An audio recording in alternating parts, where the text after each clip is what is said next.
ধন্যবাদ। আমি প্রবাসের বাঙালিদের সাথে প্রোগ্রাম বরাবরই এনজয় করি।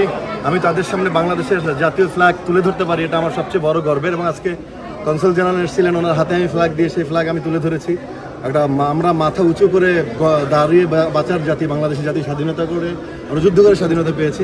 আপনারা সাংবাদিক ভাইয়েরা বরাবরই যে ভালোবাসা দেন এবং যেভাবে আমাদেরকে প্রমোট করেন, উই আর রিয়েলি গ্রেটফুল।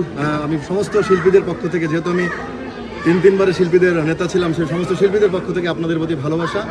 এবং দুবাইয়ের এই যে প্রবাসীদের আজকে উন্মাদনা, চিৎকার, এগুলো খুব এনজয় করেছি। আসলে যে কোনো প্রোগ্রামেই তো আসলে ভালোবাসা যখন দর্শক তালি দেয়, চিৎকার দেয়, এবং আপনাদের এত উপস্থিতি, সব বাংলাদেশের প্রথম সারির সব গণমাধ্যমগুলো এখানে আপনাদের দেখে সত্যি শুধু দিগবাজি দেখার জন্য, এবং শুধু দিগবাজি দেখার জন্য বলতে দেন ভাই। তো মানুষ এত ভালোবাসে এবং আপনারা এত সুন্দর করে অনুষ্ঠানটাকে প্রচার করেছেন। সব সাংবাদিক ভাইয়েরা এখানে উপস্থিত হয়েছেন, শুরু থেকে সেটাকে প্রমোট করেছেন। আমি অনন্য মামুনকে ধন্যবাদ জানাবো, রনিকে ধন্যবাদ জানাবো। আসলে যে কোনো অনুষ্ঠানে আয়োজনে কষ্টের, ভুল ত্রুটি অনেক কিছু থাকে, কিন্তু দিন শেষে আমাদেরকে এনে আপনাদের সামনে রিপ্রেজেন্ট করতে পেরেছে, এটা অনেক বড় ব্যাপার। দুবাইয়ে কিন্তু অনেক দিন কোনো প্রোগ্রাম নাই। আমি আগে প্রায় শুনতাম ছোটোবেলায় দুবাইতে সার্জা অনেক বড় বড় শো হয়, কিন্তু আমি অনেক দিন কিন্তু দুবাইতে কোনো প্রোগ্রাম দেখি নাই।